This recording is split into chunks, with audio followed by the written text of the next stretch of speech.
Hello, welcome to OCR Talk. My name is Jason Dupree. And this is the OCRWC episode. I am driving out of Mammoth Lakes right now. I guess I've probably been out of Mammoth Lakes for a bit, but still out in the mountains. It's very beautiful. And got another couple hours before I get to the airport in Reno. As everybody knows, Mammoth doesn't have too many close airports.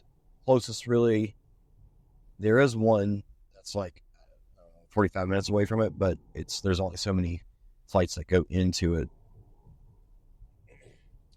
I'll start out with just saying that my voice probably sounds a little rough. That's probably more so from the party last night, but I might also sound a little nasally. And if you listen to the episode about Savage, Georgia, I talked about how I was feeling a little bad there. And then I ended up just getting worse. I got a real bad sinus infection. And so bad to the point that I was getting, like, my ears got stopped up and I had really bad earaches while I was at, actually, the week like leading up to Midwest OCR, which was last weekend. And I was having fever and just feeling really rough. So I went to Midwest OCR with my son and just had this ear pain, like earaches that I never really had before. And I just kept having to take ibuprofen every 4 hours. And it was so bad that, and I actually record and talk about this a little bit, that I just haven't released the episode yet. But it was so bad, I ended up stopping after the race. We went back to Chicago, and I stopped at a urgent care, and they gave me some antibiotics, and it's definitely helps. I still I don't have pain anymore, but still, I don't know, my ears are something's wrong with them. I don't know if I messed up my eardrums or what, but probably have to go see the doctor. But nonetheless, I feel good. I feel okay, so that's good.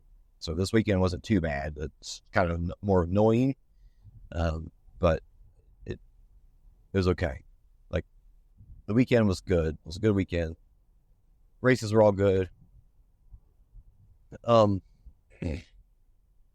guess I'll recap the races first, like normal. I actually got in. I flew in Tuesday night to Reno, and then I drove about an hour and a half, pulled over on the side of the road, like somewhere along this stretch, and slept for about 3 hours, I think, and then drove the other hour and a half as the sun was coming up, which was pretty cool. When I stopped to rest, getting out of the car and looking up and just the stars, out here in the middle of nowhere, stars were just gorgeous. Like, you could see the Milky Way, all that good stuff. It's awesome. I had no idea where I was because it was so dark, but it was fantastic. So I got in Wednesday morning, and I got busy setting up things and kind of planning stuff out. And then Thursday, me and Tyler, the race director, and Francesca, Tyler took us, me and Francesca, and another guy, out on course, and we went and filmed some of the obstacles. And they were actually kind of late getting all the obstacles put up because of a late truck. We've seen this happen at World's Toughest last year too, where the truck with all the obstacles on it was late getting there, and I think it came out of Canada, and just whatever reason they were behind, and so that put the whole build crew behind as well. So 3K was done, 15K was still getting finished, but we went out and filmed on some of the obstacles that were finished. Francesca put it out on OCRWC and the Instagram page, and so it's just videos of me and like shots of the mountain and stuff. Pretty cool little video she did. So, Friday morning, 3K. There's all these pretty little creeks around here. If I had time, which I don't, I slept in because I had a little too much drink last night, and I should have, if I was left earlier, I would have a little bit more time. I could stop and look at those creeks. They look really pretty. Oh, I bet the water feels good right now. But, so Friday morning, it was 3K. So we did the 3K and the 15K posts, recorded, and then later in the evening. Race-wise, let's see. Eugenio from Mexico was there, and Leon Koved, and Manuel Defoe, Noah Busher, Sam Osborne, I'm forgetting some of the other big names that were there. But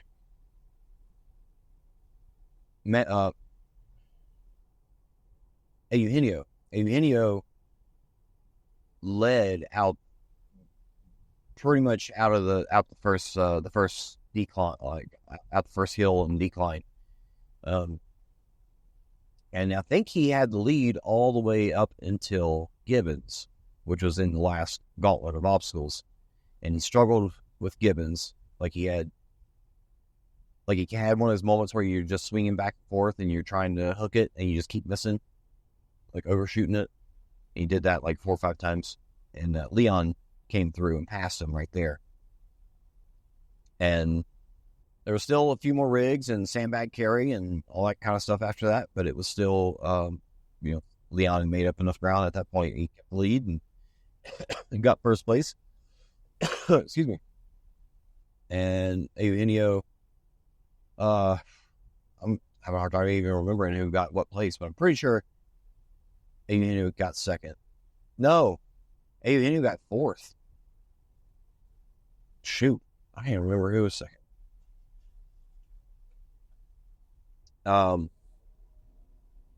Manuel third. I'm gonna have to look it up. I just can't remember. There's just so much going on, and obviously so many different races too. It's funny how you can sit there and watch a race and be doing the production, and then completely forget what you just watched because you're so busy doing other stuff. All right, let's see. Let's look at the results real quick. Let's see RWC results. I don't know about you guys, but I love adaptive cruise control. You put the cruise control on and you get behind another car and it slows you down. It's awesome. Because actually, I don't think I've got enough signal to look at the results right now. Out here in the middle of nowhere. Yeah, who was second and third at the 3K? It might come to me. For the women, Nicole just opened up a gap, and she was just so far ahead, even in the 3K. She was way out in front. And then I think Rose Wetzel was second.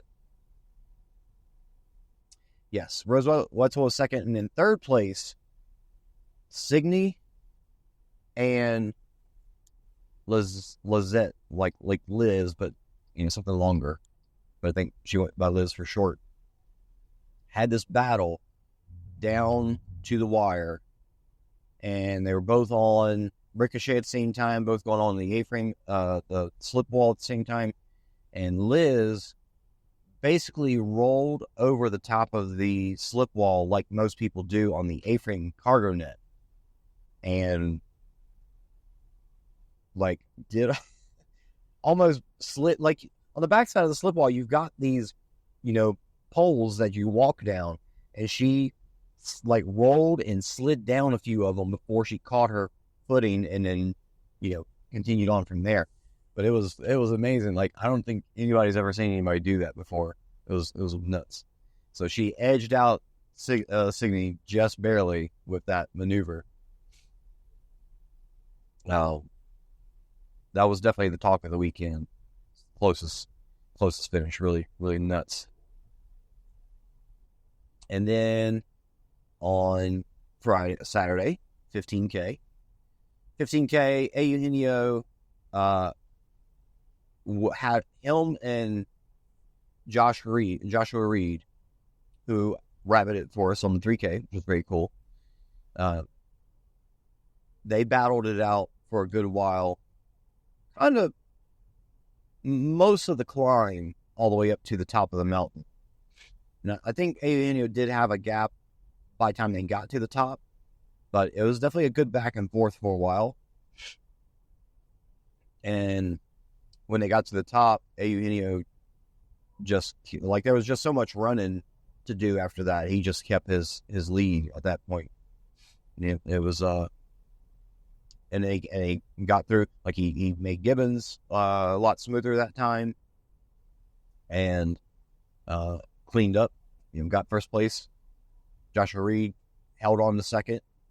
There really wasn't anybody close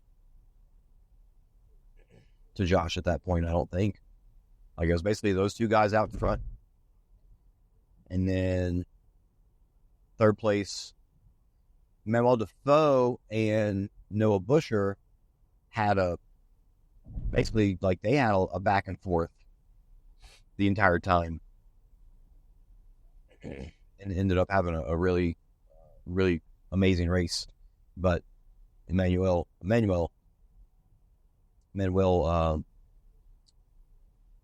I think he may have won basically at the sandbag carry. Noah is 20-year-old kid, very, very thin. So I think, the sandbag carry was kind of where he lost it. Because they had a great race up until then. They were, back and forth. It was awesome.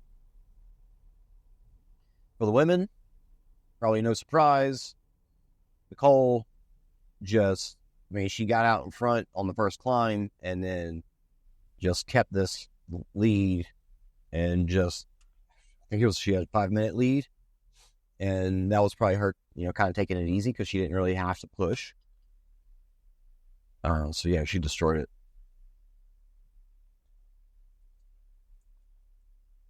Now, Rose and Beatrice Williams-Silvestri, they had a pretty good battle back and forth, basically up the climb. And once they got to the switchbacks, Beatrice started creating a gap and held that gap all the way to the finish.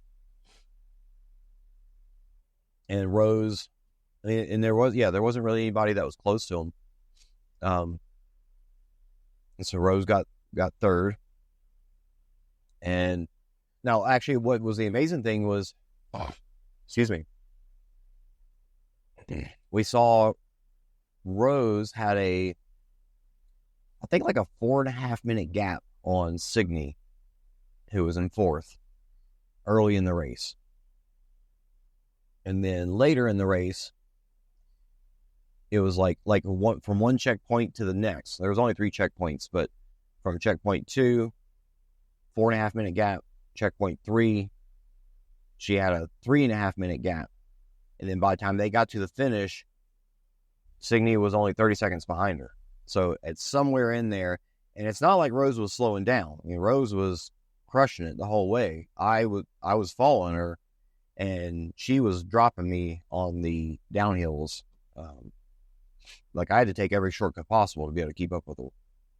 So she wasn't slowing down, and Signe put in some work and freaking close that gap. It's wild. So that was 15K, and the team race. The team race for the men, it was Kings of Leon, which was Leon Kofed and his team. And then the Latvian team. Latvia. Latvian? They had a pretty good back and forth, and Kings of Leon, I think by like the third transition, that's where they kind of started opening up a gap. But they were pretty neck and neck up until then. It's pretty awesome. So yeah, it was those two teams, and then Cali Boys, which was Ethan Brown and a couple other guys, maybe John Howard, I forget. They got third. And for the co-ed, Leon came back with another team, Helm and Beatrice, and I forget who the third was, but they got first. I think their name was like Little Sweet Cheeks or something like that. I don't know what's happening here, but I'm behind. We're like at a spot where they got a flagger. And you got to wait for them to, let you through. But we've just been waiting here for a while. It's weird. Anyway, and then let's see. Yeah, I can't remember who was next in the co-ed. But yeah, Beatrice was on the women's team as a women's team as well. So as soon as she got done with co-ed, she went to the women's team. Her, Faye Morgan, and Rose. Now that I think about it, I guess Nicole left early because she didn't run the team race. But Faye Morgan, Beatrice, and it must have been Rose. I don't think it was Rose. I don't know. Anyway, only one women's team finished, and there was only 3 women's teams, pro division, and there was the other 2 got stuck at Snake Pit. They couldn't get through. And they had probably done it, in the other races in the weekend, and they just, the grip was just too taxed and they couldn't get through it. I think they stayed there for a few hours trying to get through. I mean, it was definitely like heartbreaking to see them not be able to make it, but also inspiring to see them continue to try. Yeah. And then that was it. And then the 100 meter. 100 meter was very exciting as usual. For the women, it came down to, Beatrice was in third. And then Tiana, I think, came, like she didn't do any other races. She came just for the 100 meter. She got second. And,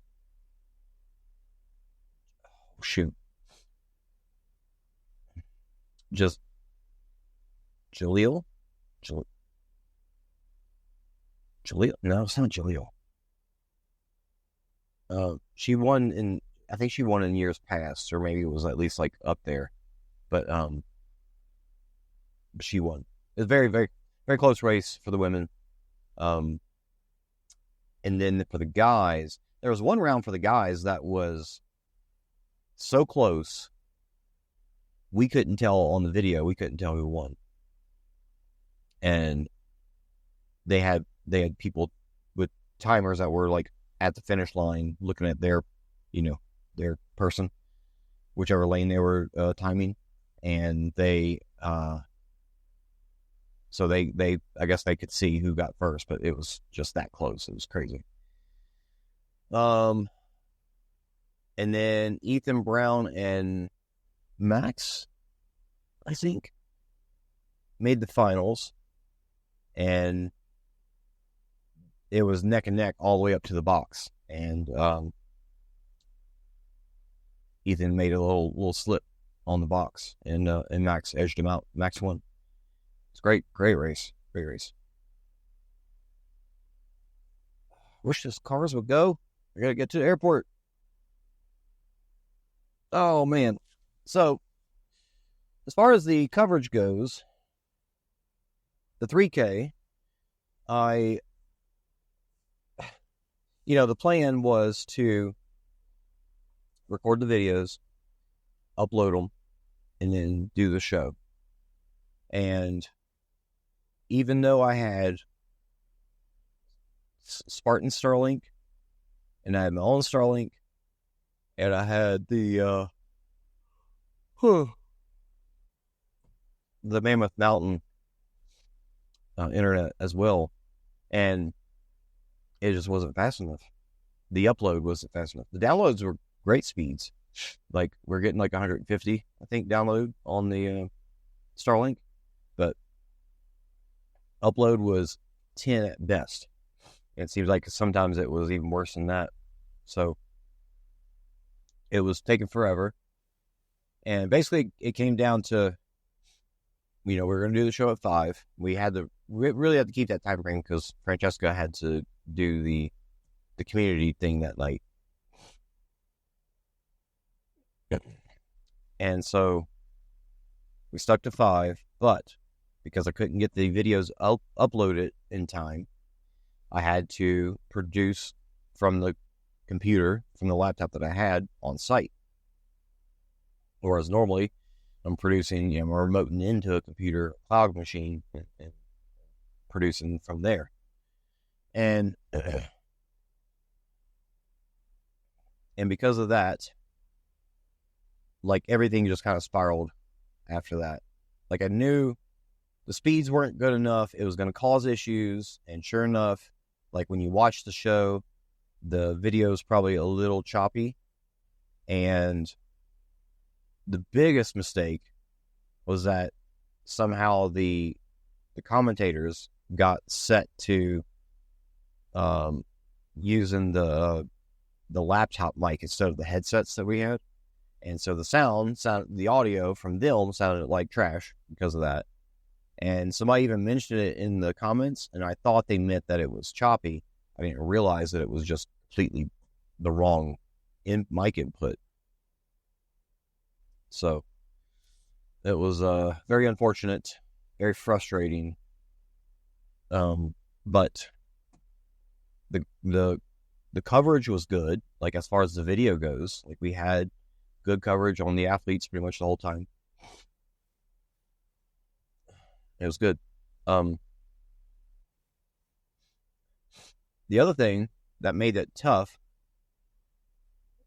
is that the cloud computer has a lot more power, especially, both CPU and GPU. And because I had to use the local machine, the GPU was struggling, so I couldn't play. I had 6 videos because I had 6 rabbits, and I couldn't play all 6 at one time without it causing problems. So I was having to start and stop and pause and unpause and fast forward and do all this stuff manually that I shouldn't have had to do. And so again, like, I messed up. Like, I didn't have like obstacle graphics, just didn't have the clocks, didn't have so much, just screwed up so much because of all that, because of the videos. Like, when one thing goes bad, it kind of ends up spiraling because you just don't have time to do all this other stuff. All right, looks like we might finally get to go here in a second. Anyway, so that was very frustrating. I ended up going from there. Instead of going to dinner, I ended up getting in the hot tub. While I was in the hot tub, I was studying the map for the 15K and making a plan for the next day. And, felt a little better after that. So I had a pretty good plan for Saturday. For Saturday. And I had my plan to where my guys, again, I had 6, but I only had 3 of us that were really running. So I had 2 in the festival area for the start and finish. And I had 1 at this one spot that had 3 obstacles. And then I had, 2 guys running and then myself. And my plan was to basically catch the opening, the start, because they had like, you go up the first hill, you come back down to the festival, and you climb, and then you basically go to the top of the mountain after that. And so I was going to cover that, and then I was, as the women came through, my plan was to stick with the third place woman if I could. So when we asked in the morning, we worked with Tyler, and basically like Francesco was trying to, and photographers were trying to get rides to cover the race. And since they basically didn't have, I don't know why they didn't plan to do this in the first place, but they only had one cart. And so they ended up, Tyler decided to drive his cart as well. And that opened up space. So they actually did a cart and a truck. So I don't know who drove the truck, but basically that meant that one of our guys got to be with the front men, and then one got to be with the front women. So it worked out really well. Even with the truck, Chipper even jumped in because he was at the 3 obstacles, and after the truck came through, he ended up jumping in with them and going to another set of obstacles. It worked out really well. And so they basically would jump in, jump out, run with the athletes for a bit, jump back in the car, in the vehicle, and then continue on from there. So they did awesome. Worked out really well. And I tried my best to stick with Rose, and I had to take every shortcut possible to be able to keep up with her. Now, I did actually, Beatrice got ahead, and I did actually get back to, I caught up to Beatrice while she was on the sandbag carry at the top of the mountain. Like, she had already started it by the time I got to her. She was actually, she wasn't coming down yet from it, but she was out there.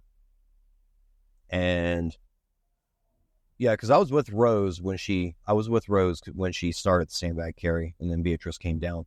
So there was a couple obstacles after that. So I filmed Beatrice go through the obstacles, and then Rose came down from the sandbag carry, and then I stayed with her for the rest of the way through. And she definitely was leaving me on the downhills. She was flying, and I ended up getting to, like, I thought I lost her for good. We got to this part where we were running through some trails through the woods, and I thought, like, I slowed down for a second and considered waiting for 4th place. And then I was like, well, no, there's still some more obstacles to go. I can still catch up to her. And so I did, and ended up catching her at, because that was actually after they had the Fit Fighter carry with the little, like, tube, fire hose tube. And Beatrice was on that when we got there. And so I filmed her leaving, and then Rose, filmed Rose, and then tried to stick with her through the trails afterwards. And then I missed her on the rope climb, but there was a kind of a cutout, like, so I ended up being able to cut the course a little bit, and there was a little crawl, cord crawl is what they called it. It wasn't barbed wire, cords. And so I caught her there, and then from there, I was pretty much able to keep up with her. There was one little spot that I took a little course cut, but, we were pretty close to the festival area, so I tried to bomb as best I could with her. So I did make it down into the festival area with her, and stuck with her all the way through the end. So I ended up doing like 7.8 miles, I think, is what I had total. And then, the race is about 9-ish. It was pretty good. It was funny, one part, there's this part with the switchbacks. So, you're heading up the mountain, and then there's not really any obstacles. It's just a whole bunch of switchbacks to get up the mountain. And on the map, you can see it kind of looks like a road, but it's really more just basically,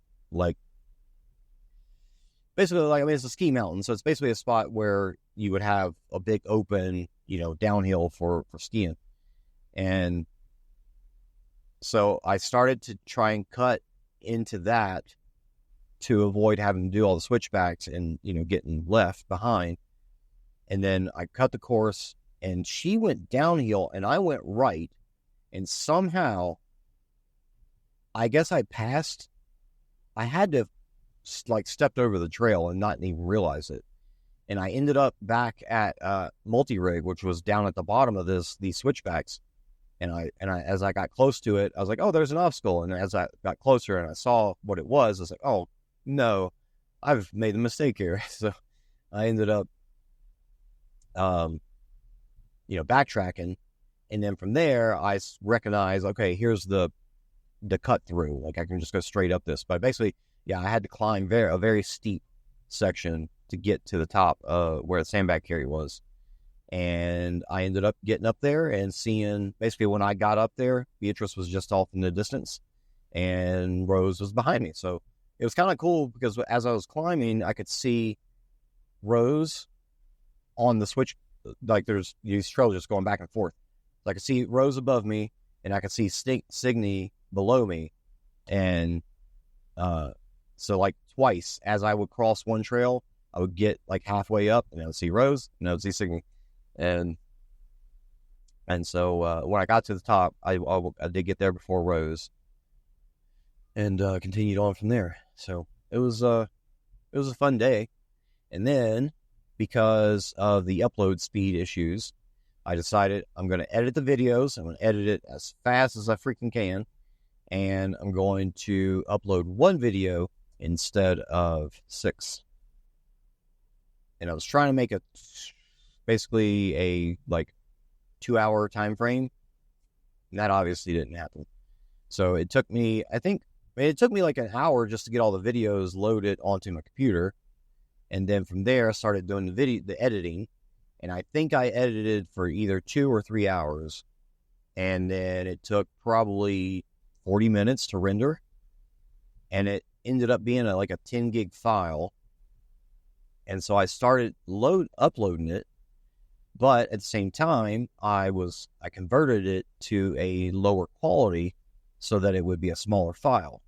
And so that ended up splitting it, or the converted version was half the size. So it's still 5 gigs.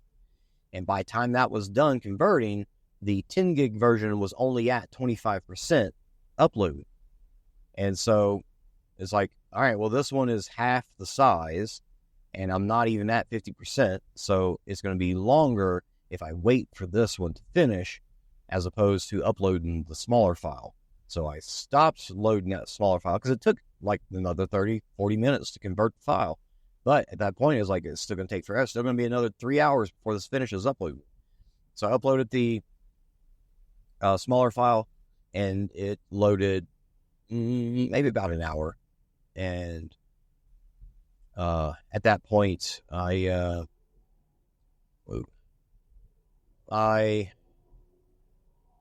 so just things were behind. So but better to have a better show than be on time. So we pushed it back. I think we were wanting to start at 2, and we ended up starting at 6. I think so. I think it was like 6. And at this point, Francesco was out filming the last, the people that were trying, course cutoff was at 6. And they didn't stop the finish line at 6, but they did,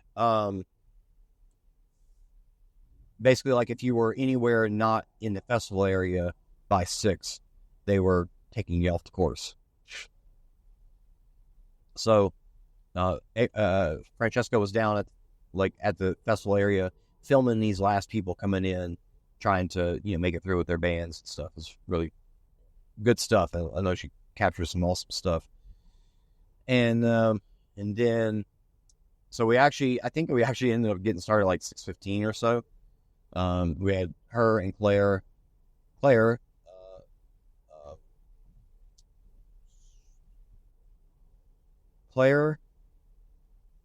something, I don't forget her last name.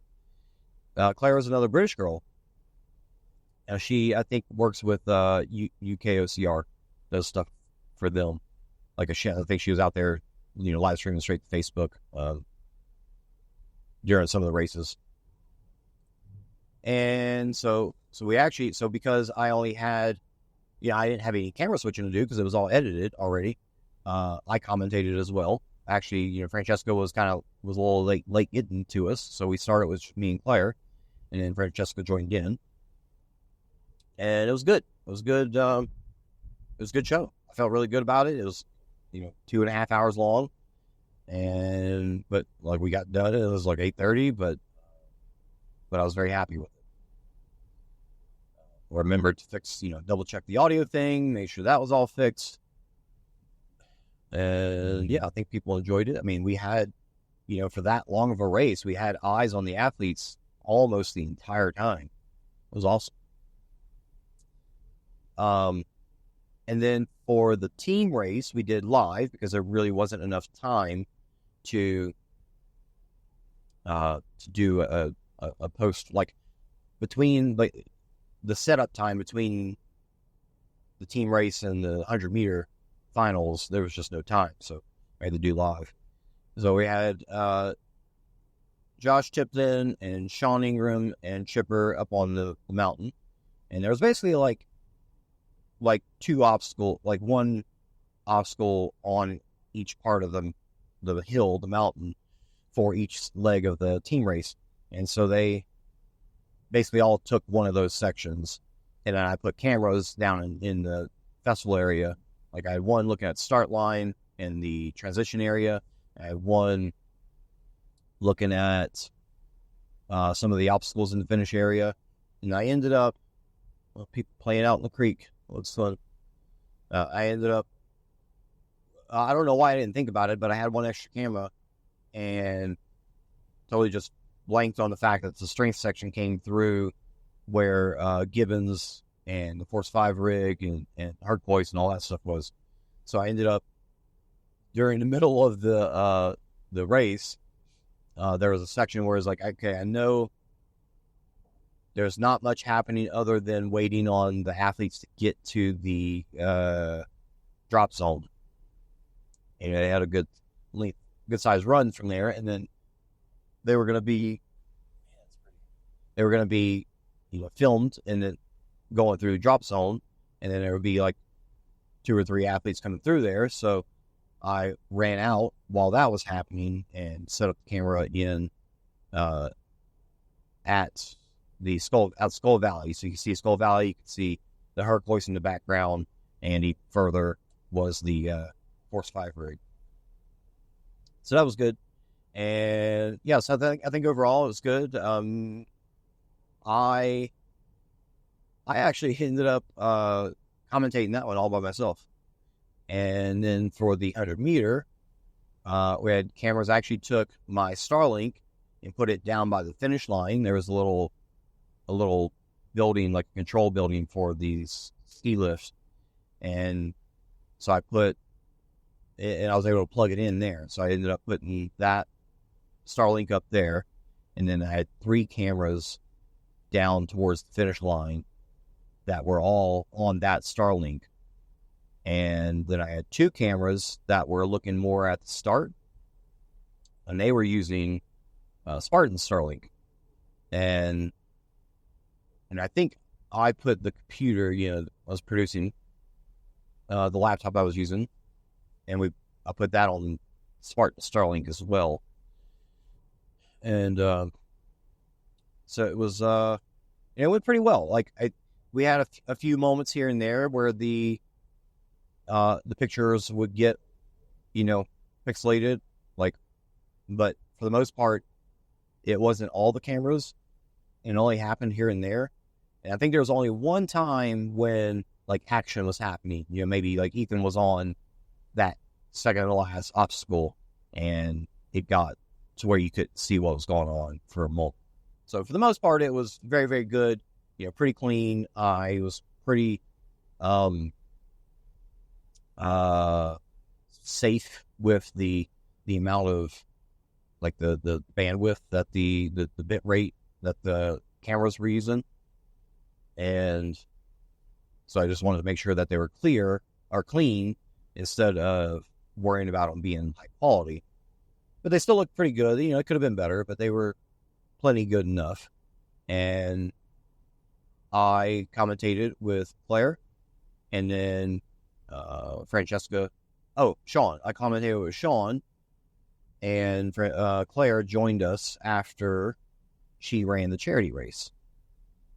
And it was good. Like I said, it was very exciting, a good time. I think, crowd wise, we everybody, it was a good show. It was a good show. I think everybody was pleased with it. So overall, it's a great weekend. Always something to deal with, but it wasn't so very frustrating at first with the 3K. Not nearly as frustrating as last year, because we actually had, even though the audio was bad, we actually had picture. We actually had the shots of the athletes and what was happening. So that was good. That was good. And then they had a party last night, like after party, and we were all packed up and able to relax and stuff, and it was a good time. Got to hang out with Sean a good bit. Chatted with Tyler, the race director, a good bit. Good dude. Got to chat with Joshua Reed and Noel. Noel. What's his last name? Sweat check guy. Why am I playing it on his last? I don't know. Anyway,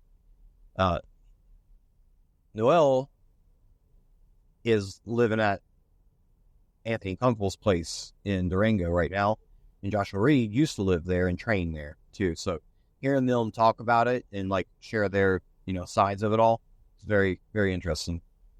Pretty cool. Yeah, and got to meet some new people, and it was good. I think I was up there. I'm tired of talking, and is this still recording? Okay, yeah. But I'm in some really pretty. You can see this right here. Really pretty spots. Very amazing. Very pretty creek running through here. Oh, I guess in case you hadn't heard, OCRWC is going to not have a race in 2025. Instead, they're going to be moving the race to May in 2026. So basically going to have kind of a year hiatus, and that'll give them time to, prep for 2026 earlier in the year. And yeah, it'll be on the East Coast of the U.S. No venue announced yet, but pretty exciting. I think a lot of people are going to be happy about it. I think the gap time is going to get people, more excited about it. It'll more likely be a place that's going to be more accessible, easier to get to, and so it should draw a good crowd, I think. Hopefully get back to the numbers that they had pre-COVID, because in the past, OCRWC had been a big race, lots of people. And while the race felt no less awesome this year, it definitely was a smaller crowd. I mean, it was a smaller crowd last year too. So I don't know if it was, I think they said they had more registrations this year, but it wasn't by a lot. It wasn't pre-COVID numbers. So, all right. Well, thanks for listening. I got another hour and a half before I get to the airport and get on home. And next weekend is USA OCR National Championships.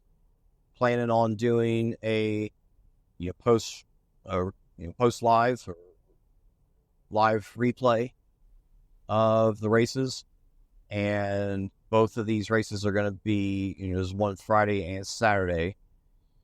So the plan is to do the shows that evening. I feel pretty confident I can do the 3K that evening, but the 15K, we're going to plan on doing it that evening, but it might have to get pushed back to Monday. I just don't know. And then after that, I get a break. After that, I get a break, but I'm going to run the Spartan Ultra, and then I'm going to take my son and his friend to run the Spartan on Sunday.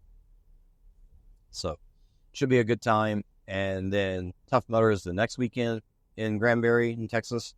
So I might do that, but we'll see. Probably Probably not. Probably just need to take a weekend off. All right. Thanks for listening. See you next time.